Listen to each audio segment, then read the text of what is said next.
वरुण की आंखें खुलती है। वो देखता है आसपास कोई नहीं है। उसके हाथों की जंजीरें भी टूट चुकी थी। उसने घबराते हुए एक लंबी सांस ली और वहां से भागने लगा। भागते भागते वो एक दरवाजे के पास पहुंचा और वहां से बाहर निकला। सामने देखा तो कुछ लोग और पुलिस वहां पर पहले से मौजूद थी। अच्छा हुआ पुलिस यहाँ पहले से मौजूद है, अब मैं सारी बातें उन्हें बताऊंगा। वरुण पुलिस के पास गया और उनसे बात करने की कोशिश की, मगर ना ही कोई वरुण की बात सुन रहा था, ना ही कोई उसे देख रहा था। तभी वरुण की नज़र एम्बुलेंस की गाड़ी के पास रखी डेड बॉडी की तरफ गई, जो सफ़ेद रंग के कपड़े से ढकी हुई थी। हवा के तेज झोंके से वो कपड़ा डेड बॉडी के चेहरे के ऊपर से हट गया और जैसे ही वरुण ने वो चेहरा देखा, उसके पैरों तले की जमीन खिसक गई, क्योंकि वो डेड बॉडी तो 2 दिन पहले वरुण शाम के वक्त ऑफिस से घर लौट रहा था। वो बहुत थका हुआ था।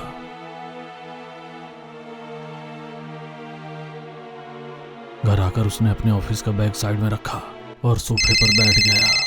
तभी वरुण की मोबाइल की रिंग बजती है। वरुण मोबाइल उठाकर देखता है। देखो सीमा, मैं अभी घर पहुंचा हूँ, बहुत थका हुआ हूँ। मैं अभी कोई बहस करना नहीं चाहता। मैं भी तुमसे कोई बहस नहीं करना चाहती। तुम्हें ये बताने के लिए कॉल किया है कि अगर तुमने जल्दी अपने प्रमोशन का कुछ नहीं किया तो पापा मेरी शादी कहीं और करा देंगे। प्लीज कुछ करो। ऐसा कहकर सीमा ने कॉल कट कर दिया। वरुण ने मोबाइल नीचे रखा और सोचने लगा। वरुण एक कंपनी में अच्छी पोस्ट पर काम करता था, सैलरी भी अच्छी थी, लेकिन सीमा के घर वाले अमीर थे। उन्हें पैसों वाला दामाद चाहिए था, इसलिए सीमा पैसों के लिए हमेशा वरुण पर दबाव रखती। सोफे पर कुछ देर बैठने के बाद वरुण ने टीवी ऑन किया। टीवी पर केबीसी की एडवर्टाइजिंग चल रही थी। ये केबीसी का मौका आपको भी बना सकता है करोड़पति। ऐसा हमारी किस्मत में कहा कि एक ही रात में करोड़पति बन जाएं। सब नसीब का खेल है।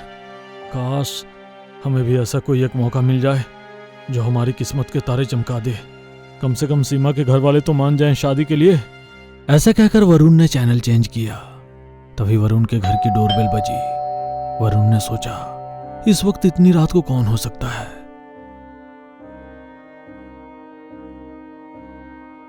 वरुण ने दरवाजा खोला तो सामने एक डिलीवरी बॉय था।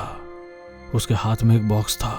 बॉक्स को वरुण के हाथ में देते हुए उसने कहा, कांग्रेचुलेशन सर, आप हमारे शो केबीसी यानी कौन बनेगा करोड़पति इस शो में इनवाइट किए गए हैं सर।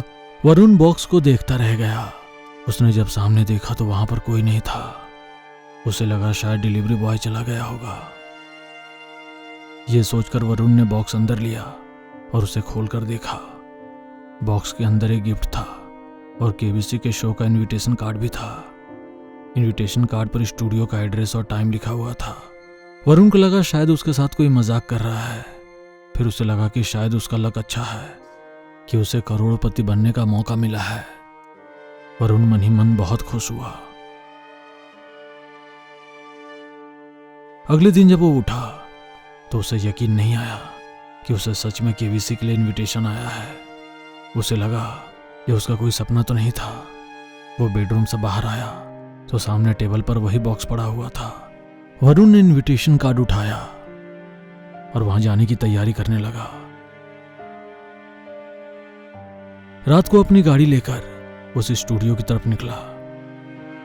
बहुत देर ढूंढने के बाद भी उसे स्टूडियो का एड्रेस नहीं मिल रहा था। एक जंगल के बीच आकर उसने गाड़ी रोक दी और गाड़ी से बाहर आया। उसे आसपास कोई नजर नहीं आ रहा था। तभी उसके मोबाइल पर सीमा का कॉल आया। सीमा, एक बहुत अच्छी खबर है। मुझे केबीसी के शो में इनवाइट किया गया है। मैं अभी वहीं जा रहा हूँ। अगर मैं ये कॉन्टेस्ट जीत गया तो हमारी सारी प्रॉब्लम सॉल्व हो जाएगी। तुम्हारे मम्मी पापा भी मुझे अपना लेंगे। करोड़पति दामाद जो मिलेगा उन्हें। अच्छा चलो, मैं जा रहा हूँ। कल शाम को मिलते हैं और सारी बातें करते हैं। ऐसा कहकर वरुण ने कॉल कट कर दिया। फिर उसने स्टूडियो के एड्रेस को गूगल मैप में डाला और गाड़ी चलाने लगा। थोड़ी देर में वो उस स्टूडियो के पास पहुंचा। वो गाड़ी से उतरा और स्टूडियो की तरफ बढ़ने लगा। उस जगह बहुत सन्नाटा था। ना कोई शोर, ना कोई लोग, ना कोई मीडिया। यह सब वरुण को बहुत अजीब लगा। अरे ये क्या?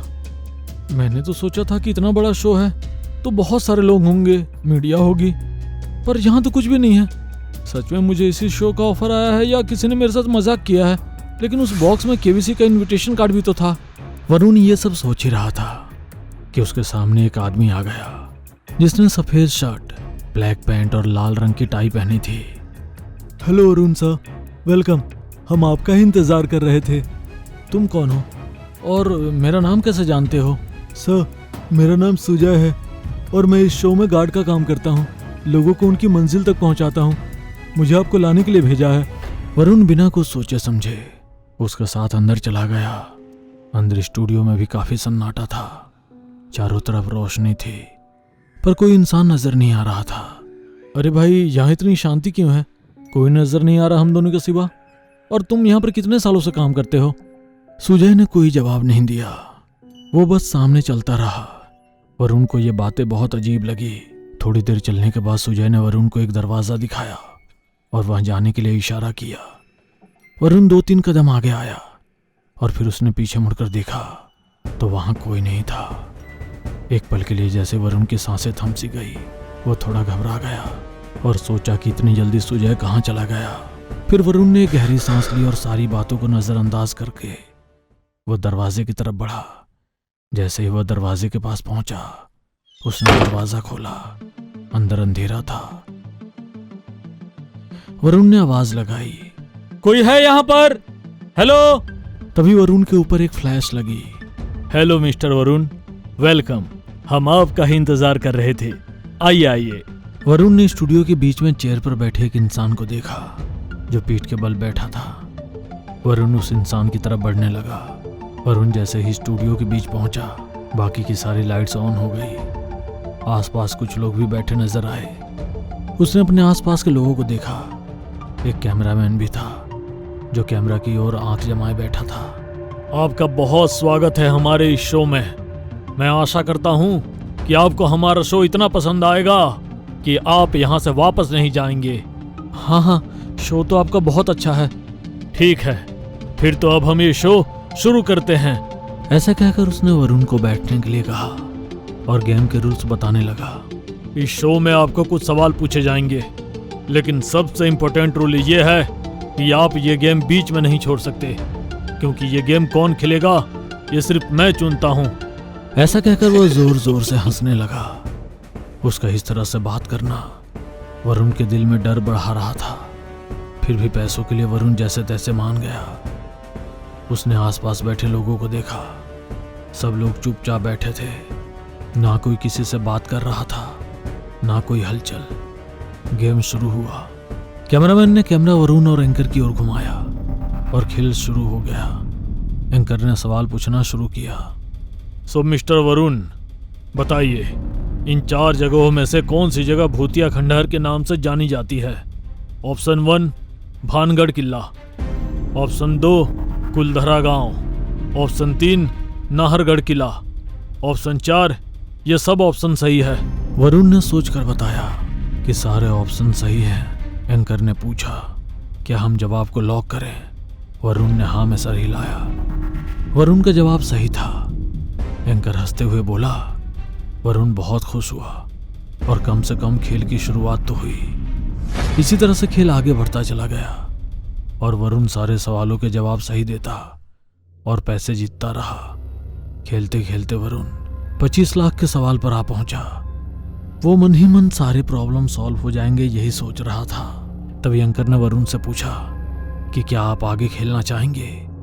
वरुण ने ज्यादा पैसों की लालच में हाँ बोल दिया। एंकर ने कहा कि आगे आपको 3 सवाल पूछे जाएंगे और वो सवाल आपकी जिंदगी और मौत को तय करेगी। ये सुनकर वरुण बौखला गया। जिंदगी और मौत तय करेंगे मतलब? आप कहना क्या चाहते हैं? मतलब वही जो तुम सोच रहे हो। अगर तुमने गलत जवाब दिया तो तुम्हारी मौत हो जाएगी। ये बात सुनकर वरुण डर के मारे पसीने से लथपथ हो गया। उसके मुंह से आवाज नहीं निकल रही थी।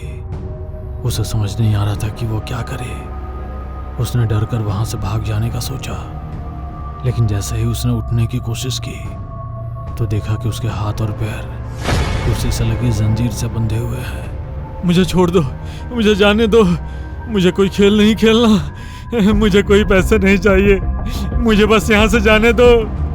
तुम यहाँ से नहीं जा सकते, तुम यहाँ से नहीं जा सकते। वरुण को अब समझ आ गया था कि वह जिंदगी और मौत के घेरे में फंसा हुआ है। वो चाहकर भी यहाँ से नहीं जा सकता। उसने जैसे तैसे हिम्मत जुटाई और खेलने के लिए तैयार हो गया। खेल शुरू हो गया। एंकर ने सवाल पूछा, जिंदगी क्या है? ऑप्शन ए, अपनी मर्जी से जीना। ऑप्शन बी, दूसरों के लिए जीना। ऑप्शन सी, किसी और के हिसाब से जीना। ऑप्शन डी, जन्म से लेकर मौत तक का सफर। वरुण ने एंकर की तरफ देखा, फिर स्क्रीन को देखते हुए डरते हुए बोला, ऑप्शन डी। वरुण के जवाब देते ही स्क्रीन पर डी ऑप्शन पर ग्रीन कलर दिखाई दिया तो वरुण ने गहरी सांस ली।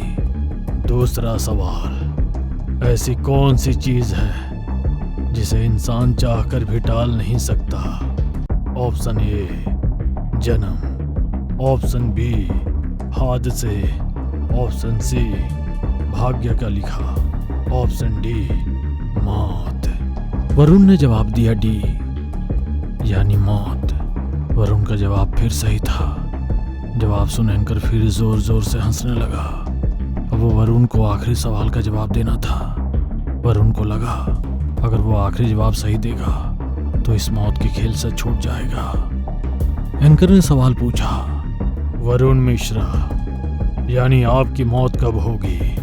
सवाल सुन वरुण के पैरों तले जमीन खिसक गई। डर से उसकी सांसें रुक सी गई। उसने स्क्रीन की तरफ देखा तो 4 ऑप्शन थे। 30 सितंबर 2033, 30 सितंबर 2043, 30 सितंबर 2023, 30 सितंबर 2053। उसने सबसे लास्ट वाला ऑप्शन यानी डी बताया। तभी एंकर जोर जोर से हंसने लगा। वरुण उसका हंसते हुए चेहरे को देखकर डर गया और जैसे ही उसने स्क्रीन की ओर देखा तो वो डर से देखता ही रह गया। उसे कुछ समझ नहीं आ रहा था क्योंकि उसका जवाब गलत था और ग्रीन कलर आज की तारीख यानी 30 सितंबर 2023 पर था। और वरुण ने जैसे ही सामने देखा तो सामने का नज़ारा बिल्कुल बदल गया था। वरुण के सामने बैठे आदमी की आंखें लाल हो गई थी और आंखों के घेरे में चारों तरफ गहरे घाव थे। आसपास बैठे सारे लोगों की और कैमरामैन की आंखें में लाल हो गई। वरुण कुछ सोच और समझ पाता उससे पहले ही सामने बैठे एंकर ने हवा में उड़ते हुए वरुण के ऊपर छलांग लगाई। वरुण को कल रात की सारी बातें याद आ गई थी। वो जान चुका था कि उसकी मौत हो चुकी है और वो भी अब बाकी सब आत्मा की तरह एक भटकती आत्मा बन गया है। समझ नहीं आ रहा ये सब कैसे हो रहा है। पिछले 1 साल से हर महीने इस स्टूडियो में किसी न किसी की मौत होती है। वरुण की मौत का राज तो पता चल गया, लेकिन केबीसी के इस खेल का राज अभी भी राज ही है।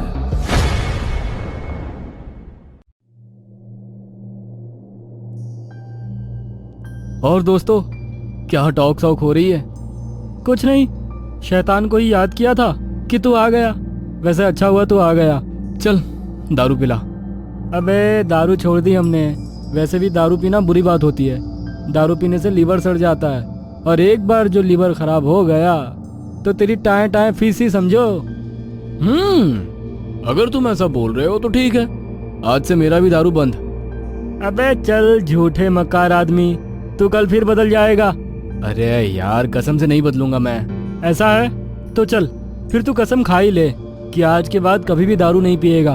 तेरी कसम नहीं पीऊंगा। अबे मेरी कसम खाकर मुझे मारना चाहता है क्या? तू लिच्चड़ ही रहेगा। अच्छा चल, तेरी ना मेरी दादी की कसम। तेरी दादी कब की लुढ़क चुकी है, सबको पता है। तो ठीक है, नानी की कसम। तेरी नानी कौन सी जिंदा है बे? अबे यार तुम लोग भी हाथ धोकर पीछे पड़ जाते हो। चल मेरी कसम।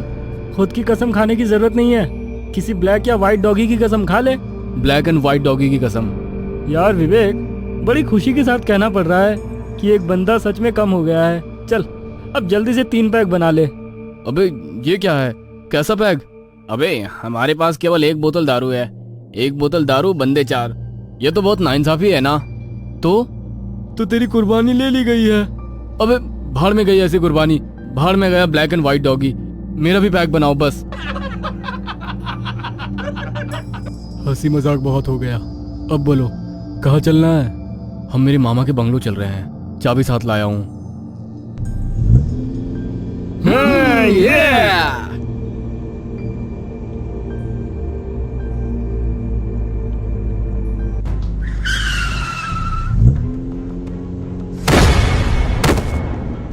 अबे ओ पागल, खुद भी मरेगा दूसरों को भी मारेगा। हाँ तो क्या बोल रहा था तू बुड्ढे? ओ बुड्ढे बोल, अब क्या बोल रहा था? तुम लोगों ने मेरी रोजी रोटी का नुकसान किया है, इसकी भरपाई कौन करेगा? ये तो तुझे बोलने से पहले सोचना चाहिए था ना। जो बच गया है उठा और निकल, और आगे से ध्यान रखना, अपनी औकात से बाहर जाकर हम जैसे अमीरों से पंगा लेने की कभी भी कोशिश मत करना। हम तो सोचे थे कि बोलने में तेरी घिग्गी बन जाती है, पर तू तो तेज धार जुबान वाला है। ये लोग ऐसे ही जुबान समझते हैं, आज के बाद हम जैसों से कभी नहीं उलझेगा।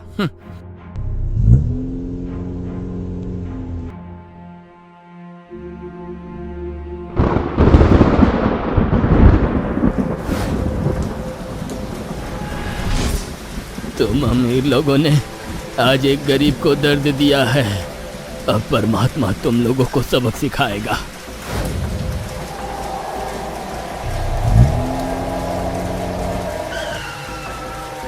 तुम लोग बॉक्स लेकर आओ, मैं दरवाजा खोलता हूँ।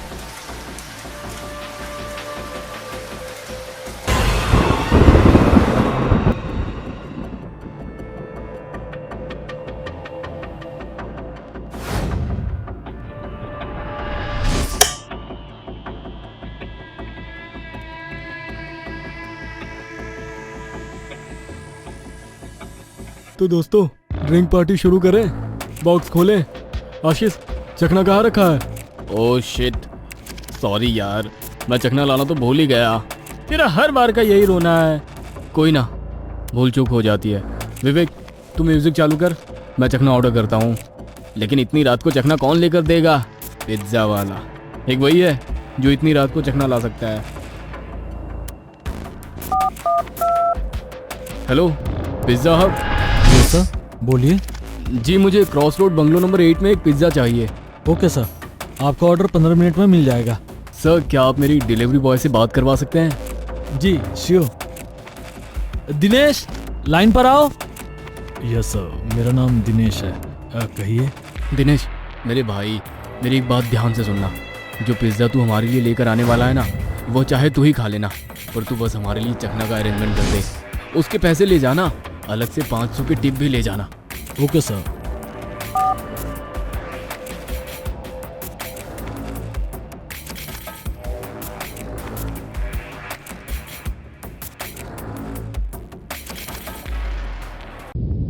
अबे यार, ये क्या हो रहा है? बिना पिए ही घर कैसे हिलने लग गया? कहीं इस घर में भूत तो नहीं? भूत नहीं, भूकंप आया है। देखना कुछ देर बाद सब ठीक हो जाएगा। मैंने कहा था ना भूकंप है। देखो सब ठीक हो गया है ना। लगता है चखना वाला आ गया, मैं देखता हूँ।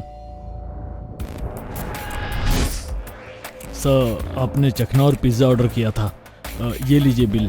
अरे काहे का बिल? छोड़ो 2-4 रुपए को यार, 500 का पिज्ज़ा है, तुम खा लो। सर क्यों गरीब से मजाक कर रहे हैं? पिज़्ज़ा और चखना मिलाकर टोटल 800 रुपये हुए। आप मुझे पैसे दीजिए, मुझे और डिलीवरी करनी है। तो फिर जाओ ना, रोका किसने है? सर प्लीज़ पैसे दे दीजिए। क्या पैसा लगा रखा है रे तू? हाँ, जिस शॉप से तू पिज्ज़ा लेकर आया ना, उस शॉप को मैं ये खड़े खड़े खरीद सकता हूँ और रातों रात 100 दुकान खड़ी कर सकता हूँ। क्या समझा? सर आपको जो खरीदना है खरीद लीजिए, जो बनाना है बनाइए, लेकिन फिलहाल 800 रुपये दे दीजिए। तुझे 800 रुपये चाहिए? आजा अंदर, मैं देता हूँ। बचाओ बचाओ।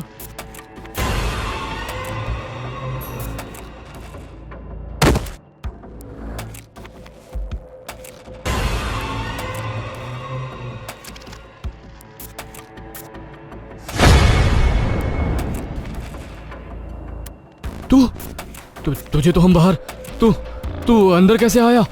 बदला लेने आया हूँ। पहचाना नहीं? नकुल।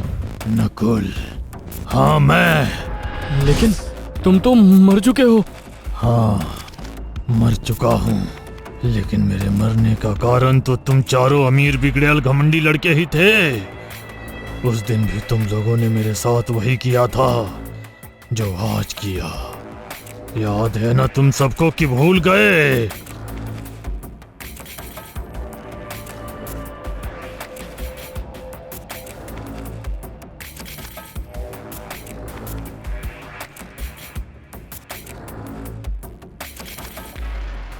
बचाओ।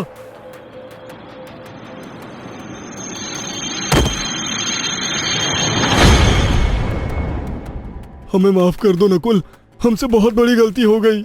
मैंने भी उस दिन बहुत हाथ पैर जोड़े थे, पर तुम लोगों ने मेरी एक नहीं सुनी। मेरी गरीबी का मजाक उड़ाते रहे, इसलिए आज मैं तुम लोगों की नहीं सुनूंगा। बचाओ।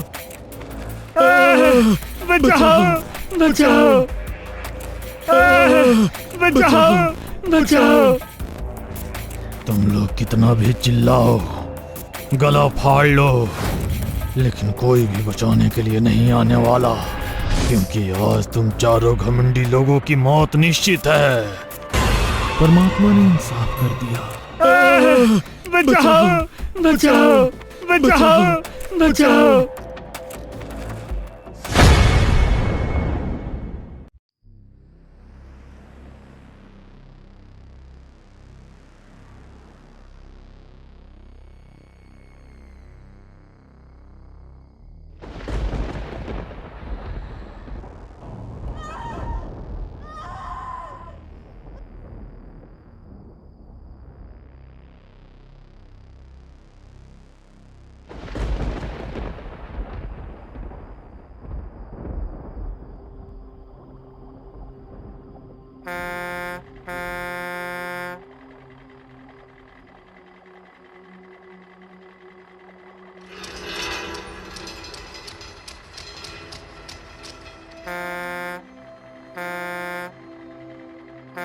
ये आदमी बहरा है या नशे में है?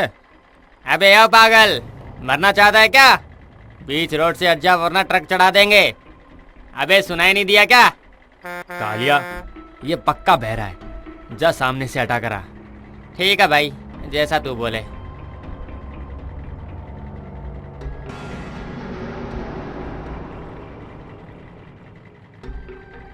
अबे मोटी खोपड़ी के इंसान, हम कब से हॉर्न बजा रहे हैं पर तू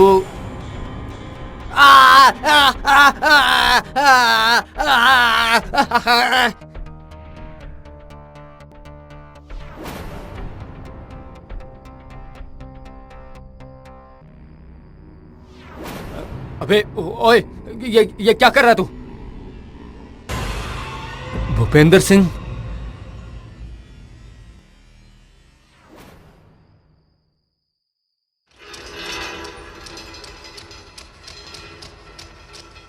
भूपेंद्र जी नमस्कार। नमस्कार। आप लोग जाकर ऑफिस में बैठिए, मैं बच्चों को खाना बांट कर आता हूँ।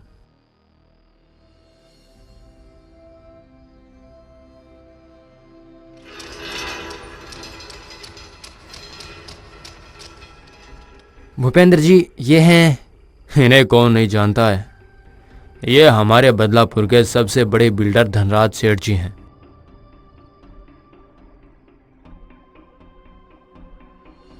भूपेंद्र जी, मैं इस आश्रम की जगह बुर्ज खलीफा से भी ऊंची बिल्डिंग बनाना चाहता हूँ, इसलिए आप ये पैसे ले लीजिए और अपने अनाथ बच्चों को लेकर कहीं अच्छी जगह इससे भी बड़ी ज़मीन खरीद कर वहाँ आश्रम बना लीजिए। आपकी डील अच्छी है, पर माफ़ कीजिएगा, यह आश्रम बिकाऊ नहीं है। इसमें पूरे 25 लाख हैं जो आपकी हाँ का इंतज़ार कर रहे हैं। इसके बाद 2.5 करोड़ सीधा आपके बैंक में ट्रांसफ़र हो जाएंगे, अभी के अभी। यह आश्रम मेरे माता पिता ने बनवाया था, यह उनकी निशानी है, इसलिए मैं इसे किसी भी कीमत पर नहीं बेचूंगा। आप अपने पैसे ले जाइए और कहीं अच्छी जगह इससे भी बड़ी ज़मीन खरीद कर वहाँ बिल्डिंग बना लीजिए।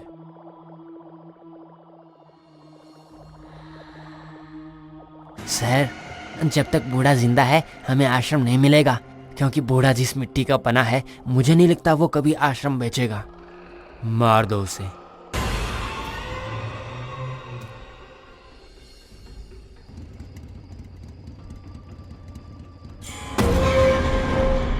वो रेड बाइक से निकल गया है।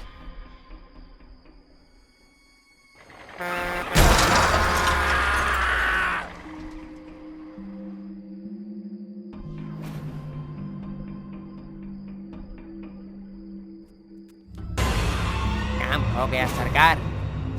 ओके, चल इसे उठाकर जंगल में फेंक देते हैं। सुबह तक जंगली जानवर इसकी हड्डी तक चबा जाएंगे।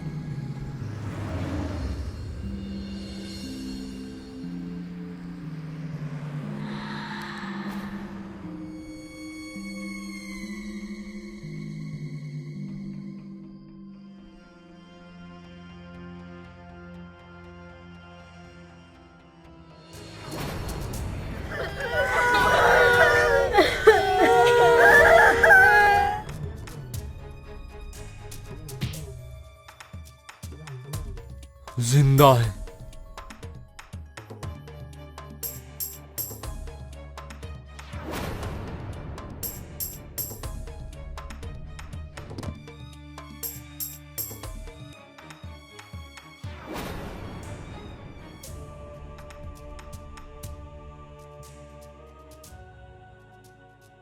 आखिर भगवान ने मेरी सुन ली। तुम ठीक हो गए। आप कौन हैं बाबा, और मैं यहाँ कैसे आया? मैं तो भगवान का सेवक हूँ। तुम मुझे 1 महीने पहले जंगल में खून से लथपथ बेहोशी की हालत में मिले थे। 1 महीने पहले? अगर ऐसा है तो मेरे बच्चे मेरे बिना कैसे रह रहे होंगे? बच्चे? बाबा, मेरा अनाथ आश्रम है, वहाँ बहुत सारे बच्चे रहते हैं। बेटा, तुम्हारे साथ हुआ क्या था? तुम जंगल में कैसे आए, और तुम्हारा नाम क्या है? बाबा, मेरा नाम भूपेंद्र है। मुझे बस इतना पता है, आश्रम में एक बच्चे की तबीयत खराब हो गई थी और मैं डॉक्टर को बुलाने के लिए जा रहा था। तब सामने से एक ट्रक आया और मेरा एक्सीडेंट हो गया। फिर क्या हुआ मुझे नहीं पता। ओम सिम हिम टीम सोम नमः। अनर्थ, घोर अनर्थ। क्या हो गया बाबा? तुम्हारे आश्रम को जो इंसान खरीदने आया था उसी ने तुम्हें मारने की कोशिश की थी। उसने तेरा आश्रम और वहाँ के सारे बच्चों को जिंदा जला डाला है। अब वहाँ सिर्फ और सिर्फ राख बची है। नहीं, ये नहीं हो सकता, ये नहीं हो सकता। धनराज, मैं तुझे छोड़ूंगा नहीं। आ रहा हूँ मैं। रुक जाओ भूपेंद्र। बाबा, मत रोकिए मुझे। जब तक मैं उन अत्याचारियों को खत्म नहीं कर देता तब तक आश्रम के बच्चों की आत्मा को शांति नहीं मिलेगी और ना ही मेरे कलेजे को ठंडक मिलेगी। मुझे बच्चों की मुक्ति के लिए उन पापियों को मारना ही होगा, मारना ही होगा। तो उनसे अकेला नहीं लड़ पाएगा, वो बहुत ताकतवर लोग हैं। तो क्या हाथ पर हाथ धरे मैं बैठा रहूंगा? तुम उन पापियों को सजा दोगे और इसमें मैं तुम्हारी मदद करूंगा। मैं तुम्हें उनसे लड़ने की शक्ति दूंगा। ओम ह्रीं सिं विजय। ओम ह्रीं सिं विजय भव।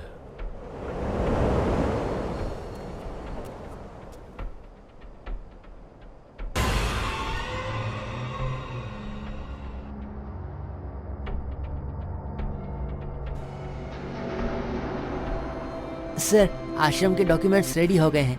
अब से वहाँ की हर चीज हमारी है। ये तो होना ही था प्रदीप। काश भूपेंद्र सिंह पैसे ले लेता। खामखा ही मारा गया और आश्रम के बच्चों को भी अपने साथ ले गया। अब तुझे लेकर जाऊंगा दुष्ट आदमी।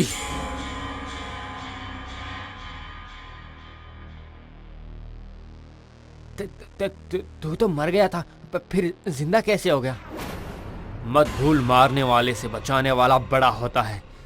जिस इंसान के साथ भगवान होता है उसे तू क्या, तेरे जैसे करोड़ों शैतान भी नहीं मार सकते। साले, पैसे लेकर भी काम ठीक से नहीं किया। और तू, तेरी किस्मत शायद उस दिन अच्छी थी जो तू बच गया, लेकिन आज तेरी किस्मत बहुत खराब है। आज तू नहीं बचेगा।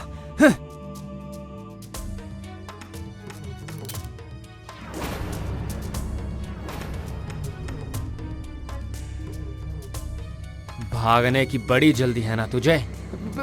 मुझे छोड़ दो। मैंने तुम्हें नहीं मारा, मैंने तुम्हें नहीं मारा। जो भी तुम्हारे और तुम्हारे आश्रम के बच्चों के साथ हुआ उसमें सिर्फ धनराज सेठ का हाथ है। तुम्हें मारने में मेरा कोई हाथ नहीं है। मैं कैसे मान लूं कि तुम्हारा हाथ नहीं है? सबूत के लिए मुझे तुम्हारे दोनों हाथ देखने पड़ेंगे। दिखाओगे? देख लो, अच्छी तरह देख लो, मेरे हाथों को अच्छी तरह देख लो।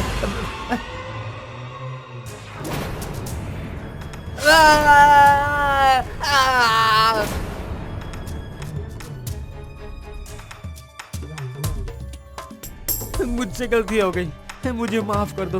भगवान के लिए मुझे छोड़ दो। तुझे क्या लगता है तुझे मैं भगवान के लिए छोड़ दूंगा तो वो तुझे रख लेंगे? ना, ये तेरी गलत फहमी है। तूने भगवान का रूप कहे जाने वाले बच्चों को मारा। उनकी शांति के लिए तुझे मरना होगा तुझे।